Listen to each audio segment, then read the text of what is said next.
Oke, teman-teman sekalian, mohon maaf suara saya agak sedikit, ya, dinikmati saja suaranya. Oke,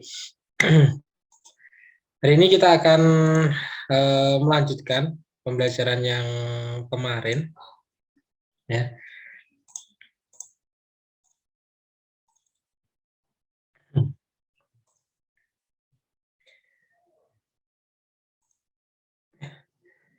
tentang proses strategi dan perencanaan kapasitas. Nah, eh, di pertemuan sebelumnya kita telah membahas tentang perencanaan suatu produksi. Hari ini kita akan belajar tentang proses strategi.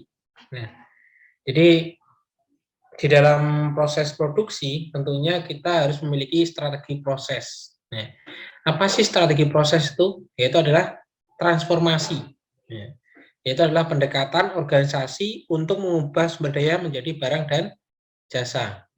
Ya. Jadi di dalam strategi proses ini adalah di dalam proses operasi atau produksi itu kan ada 3 hal, input, proses, dan juga output.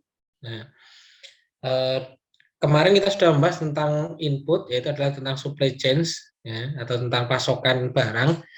Hari ini tentang prosesnya, ya, strategi proses. Jadi dalam proses produksinya itu kita perlu memiliki strategi. Tujuannya apa? Kita harus memiliki strategi proses. Nah, tujuannya adalah untuk menemukan suatu cara membuat produk dan jasa yang dapat memenuhi persyaratan dari konsumen, ya, dan spesifikasi produk yang berada dalam batasan biaya serta constraint lainnya. Ya. Jadi kalau di jasa proses produksinya atau proses transformasinya itu kan pada saat melayani. Nah, tentunya kita pun juga punya standar sendiri. Ya. Beda halnya ketika seorang sales menawarkan contohnya motornya atau seorang teller, ya, menawarkan produknya itu kan caranya berbeda, ya, tempatnya pun juga berbeda. Nah, jadi perlu adanya standar prosesnya. Sama halnya dengan pembuatan barang. Nah, pembuatan barang ini pun juga memiliki standar proses sendiri. Ya. Hasil dari keputusan ini berdampak pada efisiensi. Ya, jadi ketika kita sudah melakukan semacam strategi ini atau pertama menetapkan standar, standar mana yang harus dicapai. Nah, maka akan terjadi yang namanya efisiensi produksi. Tidak ada sesuatu yang terbuang. Nah, baik inputnya, baik outputnya itu sesuai dengan kebutuhan. Ya. Dan proses produksi yang akan berdampak di jangka panjang maupun jangka pendek.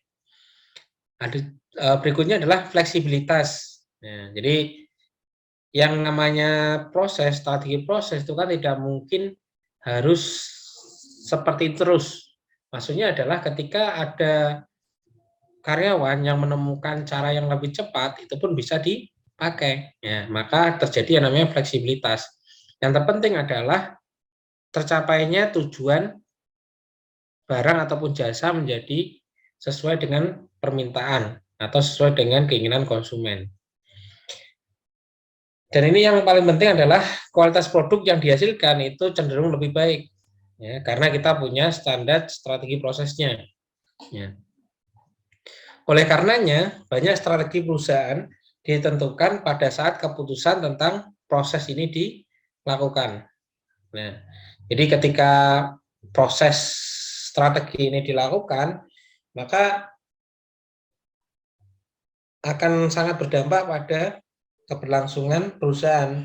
Karena dengan adanya proses yang tidak ada yang sia-sia, terus lebih efektif, untuk tenaga yang dikeluarkan juga lebih efisien, ya, biaya yang dikeluarkan oleh perusahaan juga lebih sedikit, dan lain sebagainya. Nah, di dalam proses produksi, ya, ada 4 strategi proses, tergantung dari produk maupun jasanya, ya, barang ataupun jasanya. Yang pertama adalah fokus pada prosesnya. Ya, jadi hanya berfokus pada prosesnya. Yang kedua adalah fokus pada perulangan atau berulang. Yang ketiga fokus pada produk. Yang keempat adalah mass customization. Ya, kita bahas satu persatu. Yang pertama adalah strategi proses, ya, yaitu berfokus pada prosesnya. Perusahaan yang menggunakan strategi fokus pada proses berarti mengatur fasilitas yang digunakan untuk operasional di sekeliling proses. Ya. Jadi menggunakan strategi fokus pada proses berarti mengatur fasilitas yang digunakan untuk operasional di sekeliling proses. Jadi proses penataan barang-barang itu pun akan mempengaruhi layout pabriknya, layout kantornya, itu pun akan berpengaruh ya terhadap prosesnya. Untuk apa? Untuk menghasilkan produksi dengan volume produksi rendah, tetapi variasinya tinggi. Dan sebagian besar perusahaan global memilih menggunakan proses ini. Ya, istilah lain yang sering digunakan adalah job shop. Jadi proses produksinya rendah tapi variasinya tinggi karena bisa dijual lebih mahal. Pada proses ini penyajian fleksibilitas tinggi, ya, karena produk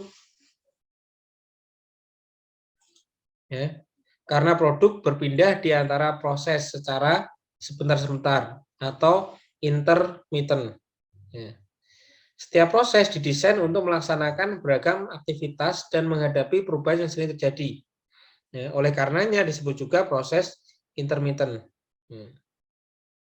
Jadi dikerjakan jadi satu orang itu tidak bisa langsung menjadikan produk ataupun jasa, tetapi lebih ke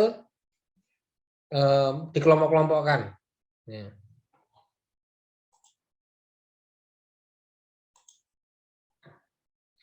Ya. Pada proses ini, fasilitas yang digunakan mengandung unsur biaya tinggi dengan utilitas sangat rendah. Ya. Banyak penerapan pada usaha seperti restoran dan rumah sakit. Ya. Walaupun demikian, beberapa fasilitas dapat bekerja lebih baik dengan menggunakan peralatan yang canggih, secara elektronis maupun komputerisasi.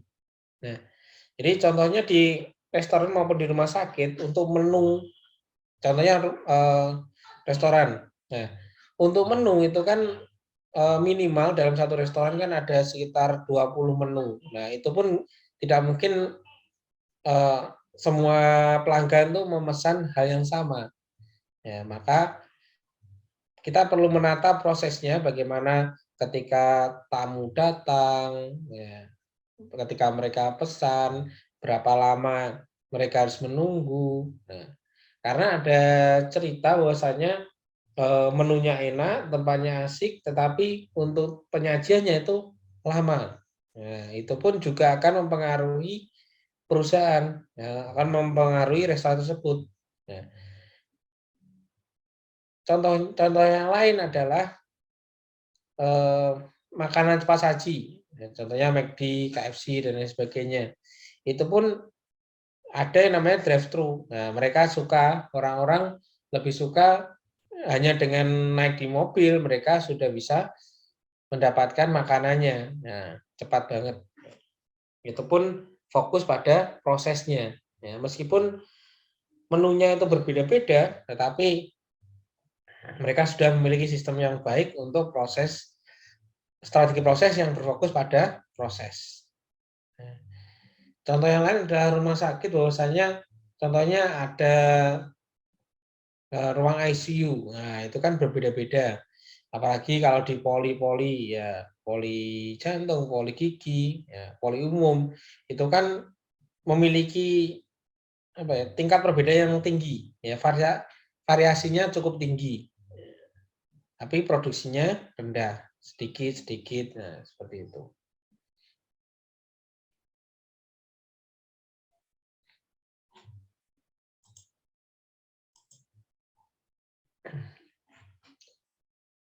Untuk yang kedua adalah strategi proses fokus berulang. Nah, untuk strategi proses yang kedua ini berbeda. Nah, berbeda dengan yang pertama tadi. Kalau strategi proses yang fokusnya berulang adalah strategi fokus yang fokus berulang, berarti proses produksinya berorientasi pada produk yang menggunakan modul. Nah, modul di sini adalah semacam cetak biru, jadi sama persis. Nah, sedangkan modul adalah bagian atau komponen suatu produk yang telah disiapkan sebelumnya. Nah, biasanya dalam suatu proses yang kontinu. Nah, lini proses yang berulang atau repetitif proses mirip dengan lini perakitan klasik. Penerapan yang secara luas pada industri perakitan, baik kendaraan maupun peralatan rumah tangga, produk elektronik. Lini ini lebih terstruktur karenanya fleksibilitas kurang dibandingkan dengan fasilitas yang terfokus pada proses. Nah, contohnya adalah restoran cepat saji. Contohnya adalah penggunaan modul secara berulang dengan proses ini memungkinkan dilakukannya customizing yang lebih daripada proses kontinu. Dengan cara itu perusahaan mendapatkan keunggulan ekonomis di mana banyak modul disiapkan. Nah, jadi contohnya di McD contohnya. Nah, mereka kan memang untuk rasanya itu berbeda-beda, ukurannya juga berbeda-beda, tapi tidak terlalu banyak varian yang ada, nah, sehingga mereka lebih cepat produksinya. Nah, sama halnya ketika kita bicara tentang kendaraan, motor Honda, Yamaha, atau mobil, ya, Daihatsu, Mitsubishi, nah, itu pun juga mereka tidak memproduksi sendiri-sendiri, tetapi sudah disiapkan, tinggal dirakit. Nah, yang dilakukan juga di Indonesia pun juga sama. Nah, ketika perusahaan-perusahaan tersebut mengimpor barang jadi dari luar langsung dimasukkan ke Indonesia, nah itu akan terkendala dengan pajak yang mahal. Ya. Tetapi ketika barang yang masuk itu berupa underdeal, nah itu akan jauh lebih murah. Nah, jauh lebih murah. Dan biaya perakitannya pun juga lebih murah di Indonesia.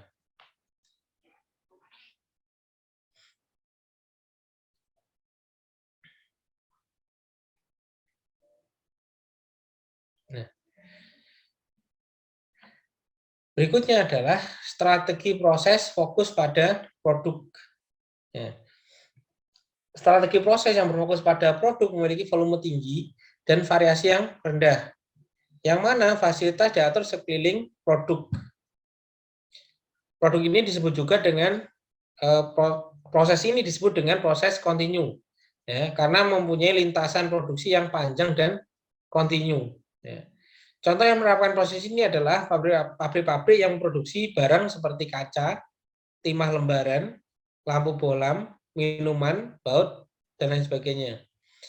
Proses lain yang berfokus pada produk adalah jasa, seperti rumah sakit yang menetapkan proses penyembuhan penyakit tertentu melalui serangkaian proses panjang. Dengan proses seperti ini, standarisasi dan pengendalian kualitas yang efektif dapat dilakukan. Perusahaan yang menetapkan strategi proses seperti ini, biasanya fasilitas yang dimiliki membutuhkan biaya tetap yang tinggi, tetapi biaya variabel rendah sebagai dampak dari pemanfaatan fasilitas yang lebih tinggi.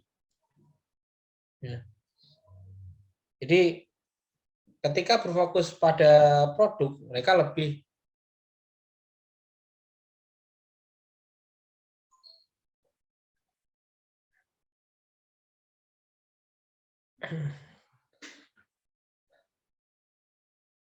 lebih membagi, ya, membagi pembuatannya itu menjadi panjang. Nah, jadi barangnya mirip, ya, dan itu biasanya tidak terjadi menjadi barang jadi, tetapi dijual ke pabrik yang lain. Ya.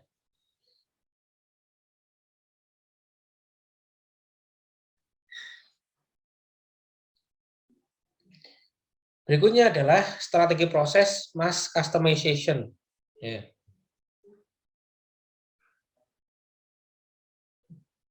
Jadi mass customization bisa diartikan variasi yang dihasilkan sangat beragam, ya. Tetapi secara ekonomis mengetahui dengan tepat apa yang diinginkan konsumen dan kapan konsumen menginginkannya. Ya. Jadi mass customization merupakan pembuatan produk, barang, dan jasa yang dapat memenuhi keinginan konsumen yang semakin unik secara cepat dan mudah. Ya. Perusahaan yang menerapkan proses ini menghadapi tantangan yang membutuhkan kemampuan operasional karena keterkaitan logistik, produksi, dan penjualan semakin erat. Ya. Para manajer operasional harus menggunakan sumber daya yang imajinatif dan agresif untuk membentuk proses yang gesit, yang dapat memproduksi produk tertentu dengan cepat dan murah.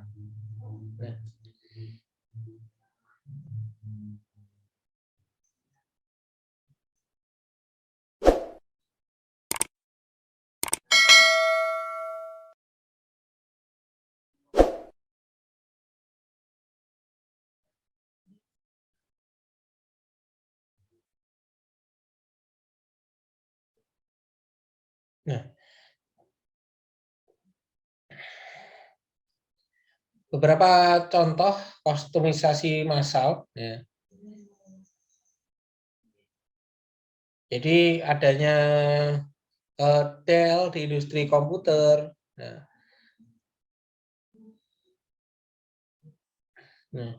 mereka memiliki banyak variasi, tetapi pengembangannya itu pun juga diberikan.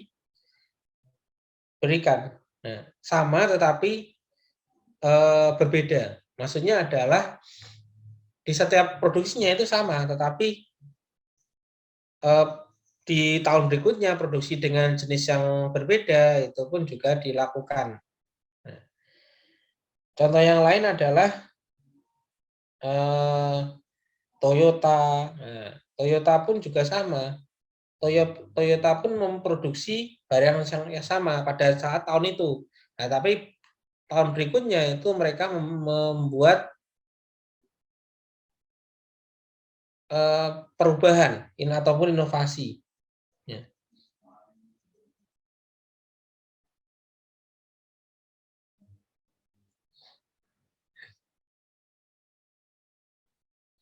Jadi kostumisasi massal ini adalah model bisnis yang sangat menarik, ya, untuk mempertahankan kepuasan pelanggan, ya, dan membangun keunggulan kompetitif, di mana menawarkan sejumlah keuntungan bagi perusahaan. Ya. Kenapa banyak perusahaan itu yang menggunakan mass customization ini? Nah, yang pertama itu adalah sarana untuk menciptakan keunggulan kompetitif dan meningkatkan profitabilitas. Ya. Biasanya yang digunakan ini adalah perusahaan-perusahaan yang berbasis teknologi. Ya. Dengan memanfaatkan kemajuan teknologi untuk mengkompromikan antara kuantitas dan diferensiasi. Ya. Dengan begitu, perusahaan dapat menetapkan harga premium dan pada saat yang sama mereka memproduksi secara lebih efisien, memanfaatkan skala ekonomi yang lebih tinggi. Nah, maka kenapa banyak perusahaan-perusahaan handphone, banyak perusahaan laptop itu yang akan terus setiap tahunnya mengeluarkan jenis-jenis yang baru, ya. Karena memang mereka memiliki standar. Ya, contohnya mereka hanya memproduksi berapa ratus ribu. Nah, setelah itu mereka menciptakan produk yang baru, mereka menciptakan pembeda-pembeda yang baru. Yang kedua adalah perusahaan dapat menawarkan produk dengan cara yang lebih memuaskan. Ya. Mereka memperoleh informasi mengenai variasi preferensi pelanggan dan menangkap selera masing-masing, ya, untuk menyesuaikan penawarannya. Dengan demikian, mereka memiliki peluang untuk menawarkan pengalaman yang sangat personal, sehingga pada akhirnya itu meningkatkan loyalitas pelanggan. Nah, contohnya adalah ketika kita menggunakan iPhone. Nah, berbeda kalau dulu ketika kita menggunakan iPhone 5s itu kan sudah wah bangga iPhone 5. Nah, tetapi sekarang, nah sekarang pun itu sudah sampai iPhone 11. Nah,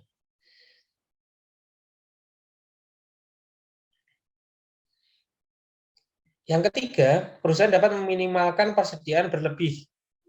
Mereka dapat mengadopsi just in time, ya, untuk menyesuaikan antara permintaan, produksi, dan juga persediaan. Ya. Mereka secara tepat kapan dan berapa bahan baku baru yang mereka pesan. Ya. Selain itu, mereka memiliki lebih sedikit barang yang belum selesai untuk disimpan. Ya. Manfaatnya adalah untuk mengurangi biaya overhead. Nah, berikutnya, yang keempat adalah pelanggan dapat menemukan dengan tepat apa yang mereka butuhkan, ya, dengan harga yang wajar. Mereka lebih terlibat dalam keputusan pembuatan produk. Ya. Jadi, ketika contohnya laptop, ya, yang dulunya Core i3, ya, harganya 4 juta, nah, sekarang minimal 5 juta, 6 juta. Nah, itu pun sudah barang baru. Nah, tetapi ada spesifikasi teknologi yang lebih meningkat. Contohnya generasi 11, terus memiliki hard disk SSD, ya, maka akan lebih cepat, dan masih teknologi yang lain. Yang kelima adalah perusahaan dapat membangun hubungan jangka panjang dan mempertahankan konsumennya. Bersama dengan konsumen, mereka menciptakan produk baru. Konsumen mendapatkan kesempatan untuk membeli produk yang lebih disukai. Selain itu, kesediaan mereka untuk membayar biaya tambahan meningkat. Nah, sama halnya ketika kita membeli laptop baru. Nah, ketika kita menggunakan RAM 4 GB, ya, ternyata ketika kita pakai menggunakan aplikasi desain ataupun video editing, itu pun kurang. Nah, maka bisa ditambahkan dengan memori baru ataupun mengupgrade motherboardnya. Nah, seperti itu.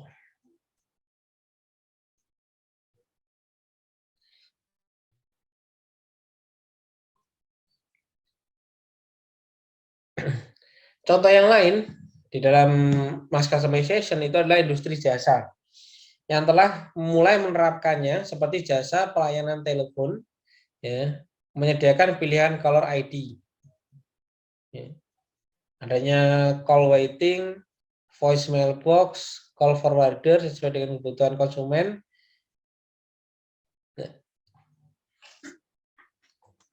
Sekarang pun sudah adanya aplikasi chat baru, ya, WA dan lain sebagainya. Juga adanya pada perusahaan yang mengadakan persediaan musik di internet yang memungkinkan konsumen memilih lagu pilihan mereka dan memasukkannya dalam sebuah CD khusus yang langsung bisa dikirim ke alamat masing-masing konsumen. Nah, contohnya seperti itu. Salah satu persyaratan penting dalam mass customization adalah adanya ketergantungan pada desain modular. Ya. Walaupun demikian, penjadwalan yang efektif dan throughput yang cepat juga diperlukan. Ya. Dampak yang dapat terlihat adalah pada penurunan persediaan dan peningkatan tekanan pada kinerja penjadwalan dan juga rantai pasokan. Strategi proses ini sulit, tetapi hampir semua organisasi menuju ke sana dengan cara seperti yang ditunjukkan pada gambar. Jadi di fokus berulang pun itu menggunakan teknik modular untuk mass customization. Perusahaan yang melakukan strategi proses fokus pada proses pun juga menggunakan teknik penjadwalan yang efektif agar produksinya lebih besar. Fokus pada produk pun menggunakan teknik throughput untuk menuju ke mass customization. Jadi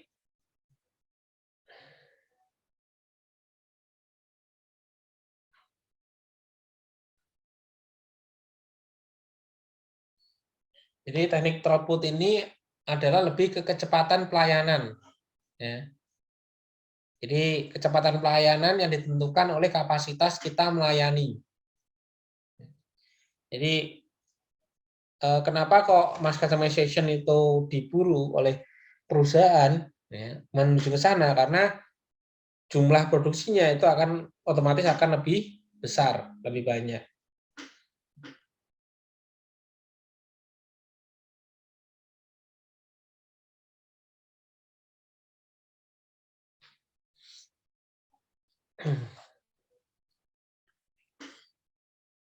Berikutnya adalah perbandingan pilihan proses produksi. Di dalam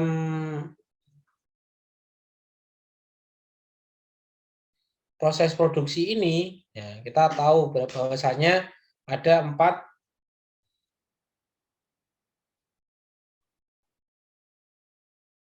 hal, ada 4 strategi. Yaitu adalah yang pertama fokus pada proses, fokus berulang, fokus pada produk, dan mass customization.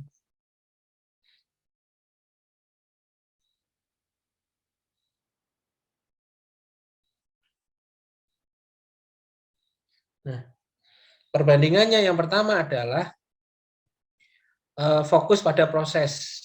Nah, di mana fokus pada proses untuk produknya itu volumenya rendah, variasinya tinggi. Ya. Jadi sedikit tapi lebih berbeda-beda tiap produknya.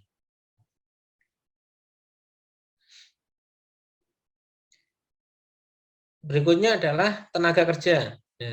Skill menyeluruh. Jadi kedua adalah alat, general purpose untuk lini perakitan.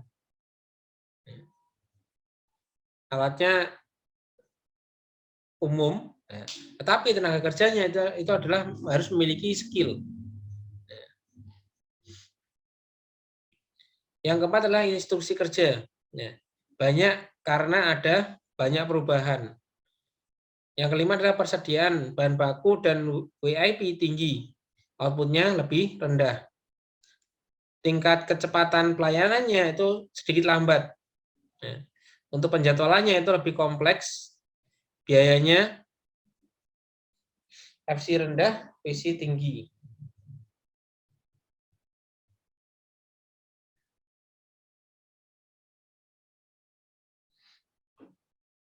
Jadi fixed cost-nya atau biaya tetapnya itu rendah, tetapi untuk variable cost-nya itu cenderung lebih tinggi. Nah, fokus pada proses itu contohnya adalah desainer itu pun harus memiliki skill ya, yang menyeluruh, alatnya pun sama.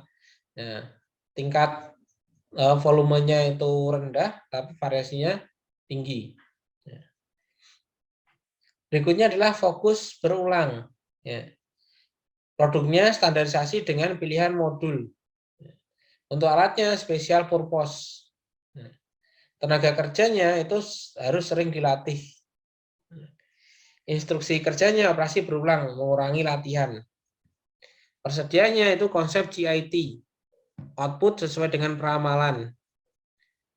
Kecepatan dalam hitungan jam ataupun hari. Ya. Untuk penjadwalannya didasarkan variasi modul. Fixed cost-nya itu cenderung lebih fleksibel. Ya. Fokus berulang ini lebih ke seperti di pabrik. Ya. Seperti di pabrik, untuk waktunya bisa hanya berapa jam ataupun berapa hari, tergantung produknya.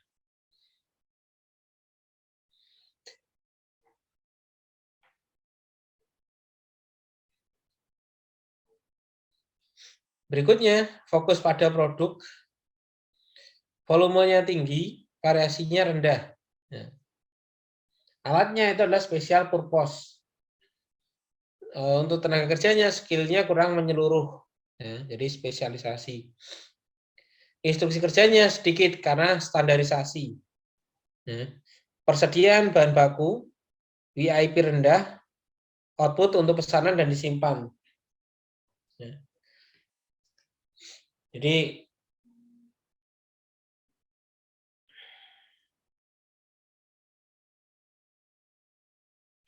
work in prosesnya, ya, yaitu adalah barang yang ada dalam proses produksi dan telah diolah satu atau beberapa kali, itu cenderung lebih rendah.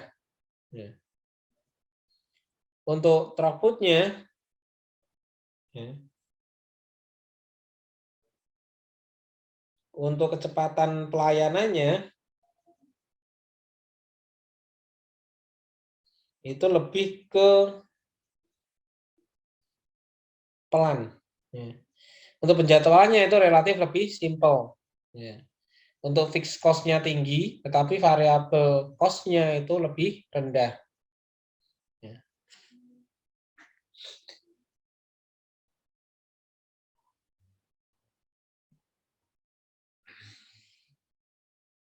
Berikutnya adalah mass customization. Nah, jadi untuk mass customization, untuk produknya itu volume dan variasinya itu cenderung lebih tinggi. Ya. Jadi banyak jumlahnya banyak, variasinya juga banyak. Untuknya fleksibel equipment, ya, lebih fleksibel. Untuk tenaga kerjanya juga fleksibel operator. Untuk instruksi kerjanya banyak karena sesuai dengan order. Untuk persediaannya konsep GIT, ya, output sesuai dengan order. Untuk throughput-nya, ya, swiftly movement, ya, perpindahannya barangnya. Nah, untuk schedulingnya itu adalah sophisticated, mengakomodir order. Ya. Jadi akan menghasilkan fixed cost yang cenderung tinggi, ya, tapi untuk variable cost-nya itu ditekan serendah mungkin karena sudah memiliki fixed cost yang tinggi.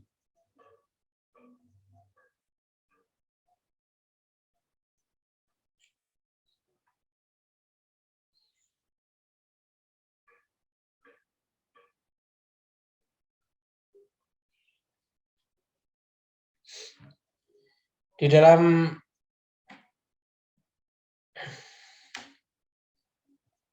proses analisis dan desain proses, ya, itu tentunya kita tahu yang namanya diagram alir atau flow diagram. Ya. Jadi adalah sebuah gambar atau skema yang digunakan untuk menganalisa pergerakan orang ataupun bahan. Nah, jadi diagram alir ini digunakan oleh banyak perusahaan untuk karyawannya itu akan lebih mudah dalam pergerakan orangnya atau pergerakan bahan bakunya atau produknya. Jadi sudah jelas di dalam di tembok, kadang biasanya di tembok, ya, itu ada bahan mulai dari bahan datang, diolah di bagian mana, diapakan, itu pun digunakan yang namanya diagram alir. Yang kedua adalah pemetaan fungsi waktu atau time function mapping. Ya. Yaitu adalah sebuah diagram alir, tetapi dengan waktu ditambahkan pada sumbu horizontalnya. Ya. Jadi diagram ini disebut juga dengan pemetaan proses atau proses mapping atau pemetaan fungsi waktu, ya, atau time function mapping. Tipe analisis ini menjadikan memakai dapat mengidentifikasi dan menghilangkan pemborosan seperti langkah tambahan, pengulangan, keterlambatan yang tidak diperlukan. Jadi selain adanya diagram alir, ya, diagram alir itu kan hanya berupa langkah-langkah. Jadi setelah proses A ke proses B ke proses C, nah di pemetaan fungsi waktu ini, ya, ini lebih ke memberikan waktu. Nah, jadi proses A nanti waktunya harus berapa menit, harus dikerjakan, harus selesai berapa menit. Nah, itu pun bisa diberikan.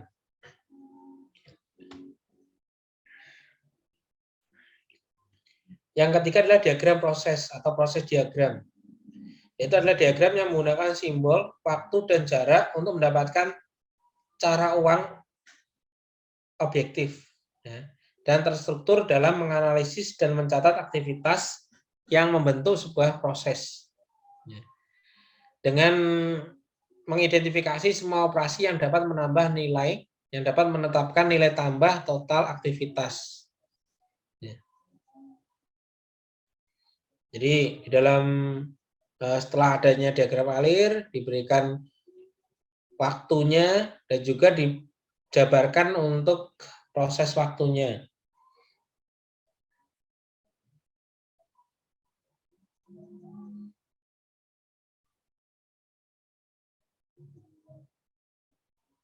Ya.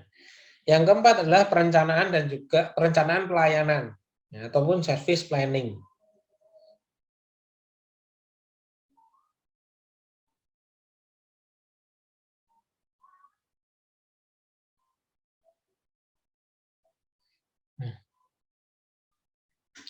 Di dalam perencanaan pelayanan, yang merupakan teknik analisis proses yang memusatkan perhatian pada konsumen dan interaksi penyedia layanan dengan konsumennya. Ya. Aktivitas yang dilakukan memberikan permasalahan manajemen yang berbeda untuk tiap aktivitas yang berlainan.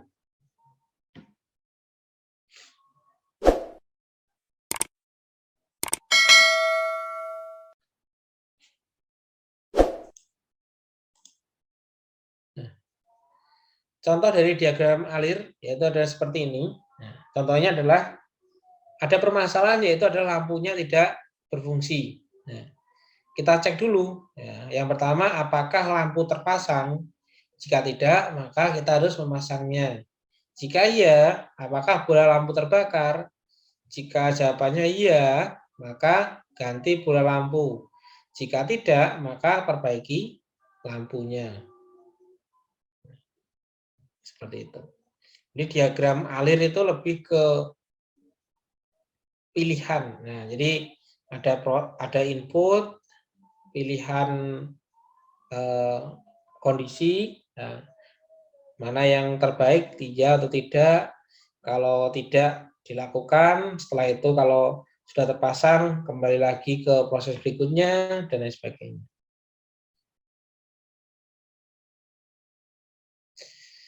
Nah,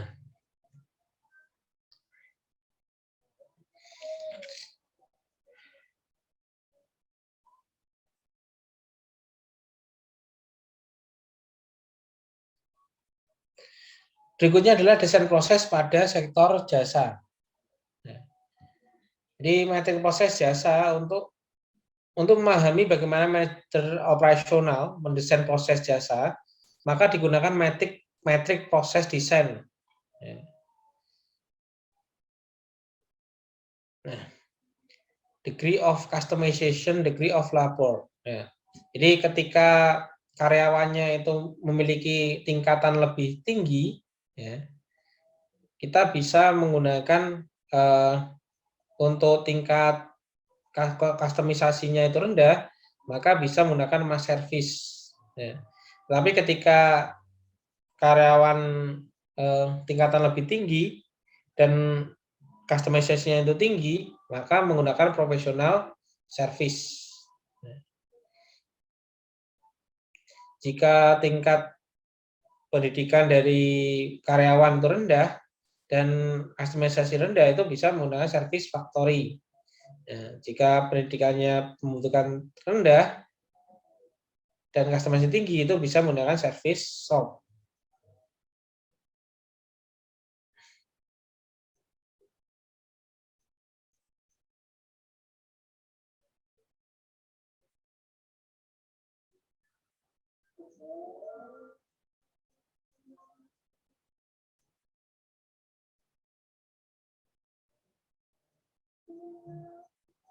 Nah,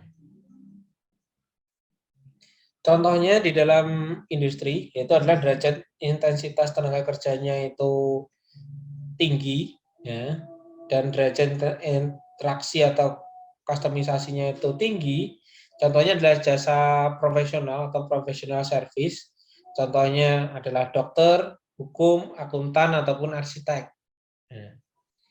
Contoh yang lain ketika intensitas tenaga kerjanya itu tinggi, ya, dan untuk derajat interaksi dan kustomisasinya itu rendah, itu kita bisa menggunakan yang namanya retailing, sekolah, ya, aspek retail dari bank komersial, ya,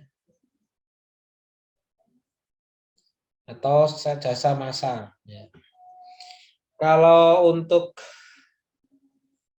tingkat tenaga kerjanya itu rendah dan memiliki kustomisasi rendah, itu contohnya adalah industri jasa penerbangan, pengangkutan atau kurir, hotel, resort, dan juga rekreasi. Nah, jika tenaga kerjanya, derajat intensitas tenaga kerjanya itu rendah dan memiliki kustomisasi yang tinggi, ya, contohnya ada penjual jasa, adanya rumah sakit, bengkel mobil, jasa reparasi lainnya, ya, itu pun bisa dilakukan.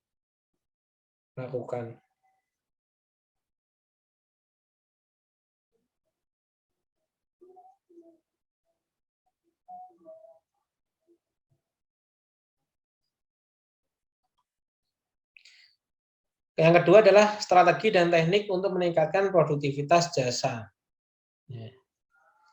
Jadi ada banyak strategi di dalam peningkatan produktivitas jasa. Ya.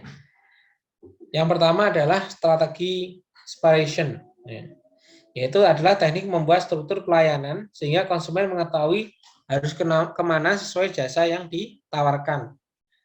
Ya. Contohnya adalah nasabah bank ke loket sesuai dengan transaksinya. Ya.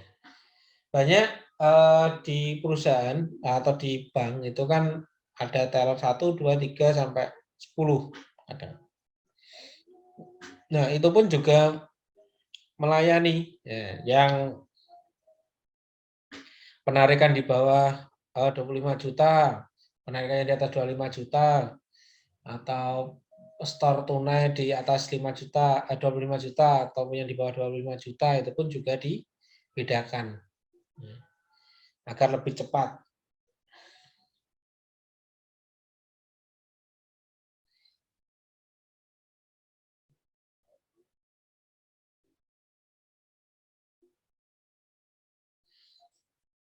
Berikutnya adalah self-service. Nah, ini pun juga salah satu cara yang dilakukan oleh perusahaan-perusahaan jasa, ya, untuk lebih mempercepat pelayanan. Nah, kalau dulu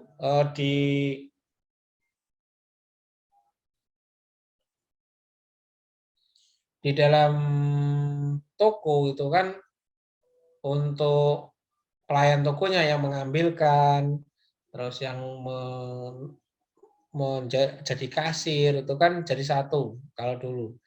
Nah, sekarang kita pun bisa langsung memilih. Nah, selain agar produktivitas jasa itu cepat, itu pun juga salah satu teknik yang dilakukan oleh perusahaan-perusahaan untuk upselling. Ya. Contohnya adalah yang tadinya mau beli minyak goreng, oh ternyata ada mie, ada gula, dan lain sebagainya. Sekalian, dan selanjutnya.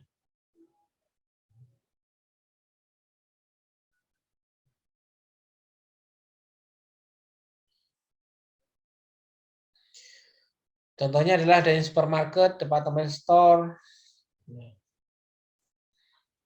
Berikutnya adalah strategi postponement, ya, yaitu adalah cost customizing di saat pengantaran dan sentuhan akhir. Ya. Menu restoran dibedakan dengan saus. Ya. Itu pun bisa dilakukan.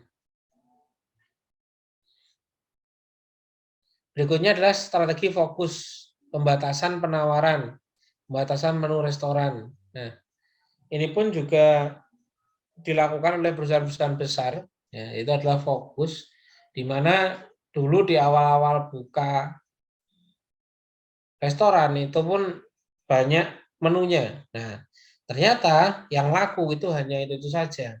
Ya, maka harus dihilangkan menu-menu yang sekiranya kurang laku. agar lebih cepat pelayanannya.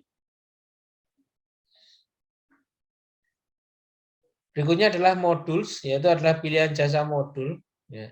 Adanya paket investasi dan juga paket makanan.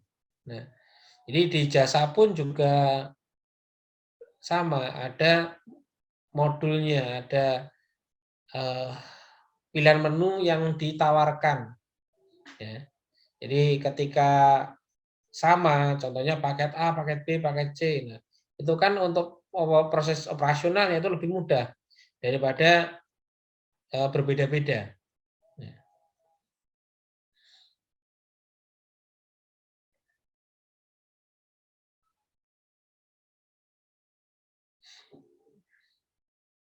Ya. Sama halnya ketika perusahaan atau restoran itu ingin membuat suatu promo. Nah, contohnya promo dari jam 4 sampai jam 5 menu A. Nah, itu pun sudah disiapkan sebelum jam 4 sampai jam 5. Berikutnya adalah automation. Ya, itu memisahkan jasa yang dapat diotomatisasi. Ya. Contohnya adalah ATM maupun internet banking. Nah, kalau dulu sebelum adanya ATM dan internet banking, kalau mau transfer aja kita harus mengantri di teller.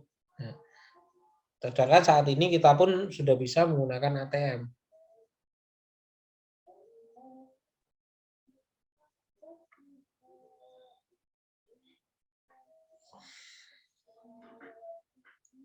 Berikutnya adalah scheduling, yaitu penjadwalan karyawan yang tepat. Jadwal penjualan tiket sedang selang waktu 15 menit di penerbangan. Ini pun juga bisa contohnya di KAI, ya, tiket kereta api, adanya GoSo dan lain sebagainya, itu pun juga salah satu cara untuk agar konsumen itu lebih tertarik, ya, agar penuh juga untuk kursinya. Strategi yang paling sering digunakan itu adalah training, yaitu menjelaskan pilihan layanan, adanya konsultasi investasi.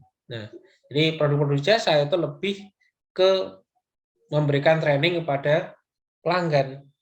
Ya, pilihan-pilihan investasinya apa, keinginannya apa, dan lain sebagainya, itu pun bisa dijelaskan.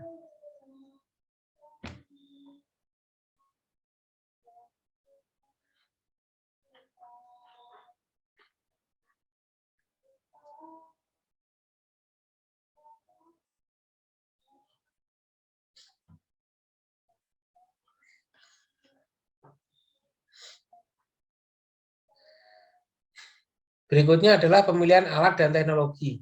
Nah, konsep fleksibilitas yaitu adalah kemampuan untuk merespon dengan sedikit pengorbanan waktu, biaya, nilai konsumen. Ya. Hal ini dapat diartikan peralatan yang digunakan bersifat modular, ya, dapat dipindahkan dan murah. Yang pertama adalah teknologi produksi. Ya. Perkembangan teknologi diperlukan untuk meningkatkan produktivitas dan dapat diterapkan di semua sektor yang menghasilkan barang maupun jasa. Ya.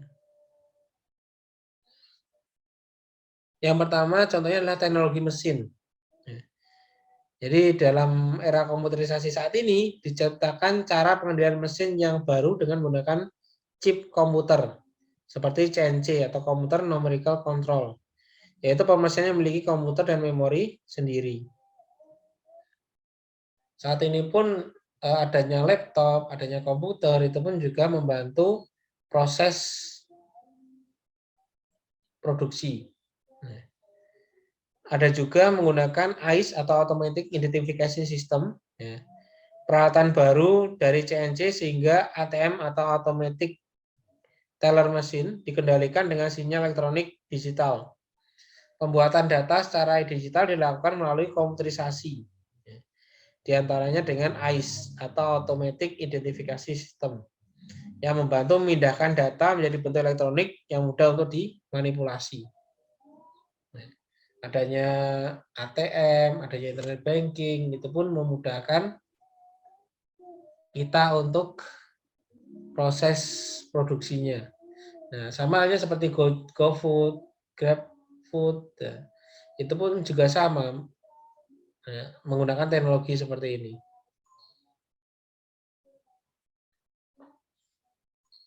Yang ketiga adalah pengendalian proses, yaitu adalah penggunaan teknologi informasi untuk mengendalikan proses fisik. Ya. Jadi yang dulu mengangkat suatu barang dan jasa itu harus menggunakan tenaga 4 orang, sekarang pun kita bisa menggunakan forklift dengan hanya operator 1 orang, itu bisa memindahkan barang dengan cepat. Yang keempat adalah adanya robot, yaitu adalah sebuah mesin yang lebih fleksibel yang memiliki kemampuan untuk mengganti tenaga manusia bekerja melalui saraf elektronik yang menjalankan sejumlah motor dan saklar. Nah, saat ini pun di Jepang itu ada satu warung makan atau restoran yang dimana tidak ada manusianya, hanya dilakukan oleh mesin ataupun robot. Itu pun juga bisa. Yang kelima adalah sistem visi, yaitu adalah penggunaan kamera video dan teknologi dalam peran pemeriksaan.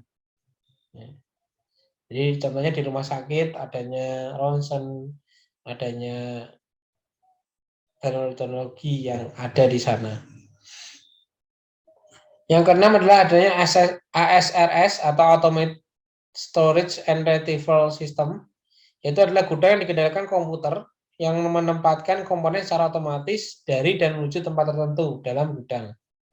Ya, itu pun juga sudah lumayan. Berikutnya yang ketujuh adalah AGV atau Automated Guided Vehicle.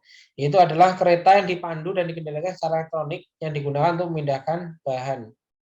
Ya, ataupun contohnya forklift. Nah.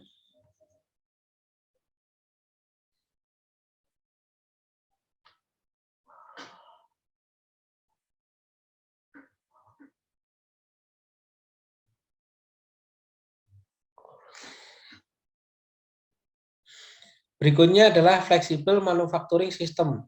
Ya. Yaitu adalah sebuah sistem yang menggunakan sebuah sel kerja otomatis yang dikendalikan oleh sinyal elektronik dari sebuah komputer induk. Ya.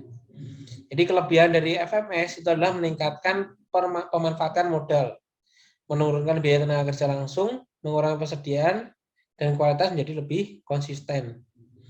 Kelemahannya adalah terbatasnya kemampuan pada perubahan produk, perlu perencanaan dan modal besar, membutuhkan persyaratan peralatan dan alat bantu. Ya. Jadi contohnya adalah di perusahaan es krim itu pun juga sudah menggunakan FMS ini. Ada juga yang namanya CIM atau Computer Integrated Manufacturing, ya. Yaitu adalah sistem manufakturing di mana CAD, ya, FMS dan pengendalian persediaan gudang dan pengiriman dipadukan. Ya. Jadi perluasan dari FMS dan juga CIM. Mengurangi perbedaan antara produksi dengan volume rendah, variasi tinggi dengan produksi dengan volume tinggi, variasi rendah. Teknologi informasi menjadi FMS dan CIM mengatasi meningkatnya variasi yang bersamaan dengan meningkatnya volume. Ya. Jadi ketika perusahaan itu sudah menggunakan FMS dan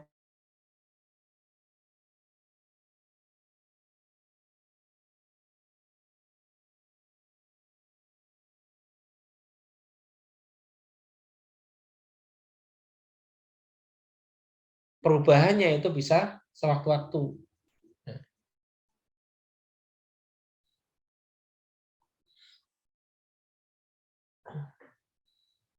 Contoh perkembangan teknologi yang ada di sektor jasa. Yang pertama adalah adanya industri di adanya teknologi pada perusahaan jasa. Yang pertama jasa keuangan, ya, adanya kartu debit, transfer via ATM, transaksi saham via internet, dan lain sebagainya. Nah, itu pun memudahkan konsumen untuk melakukan. adanya pendidikan, ya, di bidang pendidikan, adanya majalah elektronik, jurnal online, portal-portal berita. Nah, di layanan umum, truk sampah otomatis, carrier bom, surat optikal, dan lain sebagainya. Di restoran, pesanan ke dapur via nirkabel, robot penjagal, dan lain sebagainya. Ya, adanya GoFood, GrabFood, itu pun juga termasuk perkembangan teknologi.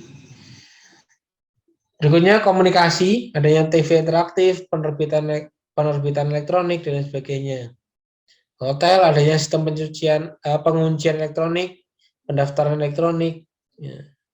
Di perdagangan grosir ataupun eceran, adanya terminal pos, ya. Mesin kasir, ya. E-commerce, data dengan barcode, ya. Komunikasi elektronik antara toko dengan supplier, ya, itu juga ada. Untuk di bidang transportasi, adanya loket tol otomatis tanpa operator, ya. Sistem navigasi dipandu satelit, nah, adanya Google Map, itu pun juga sama.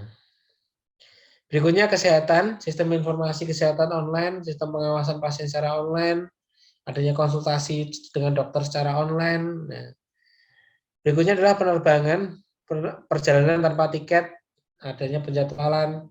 Jadi tiket hanya dikirim via WA, itu pun juga bisa.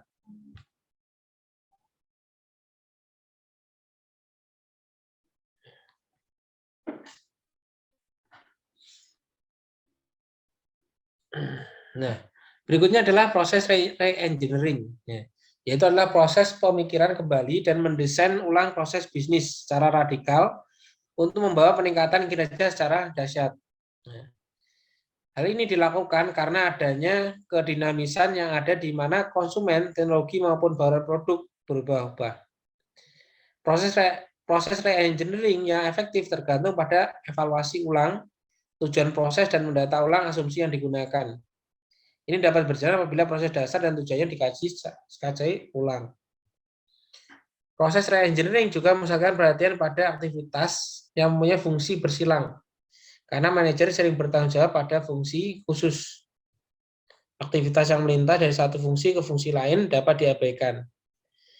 Yang penting proses ini memusatkan perhatian pada perbaikan dalam hal biaya, waktu, dan nilai konsumen.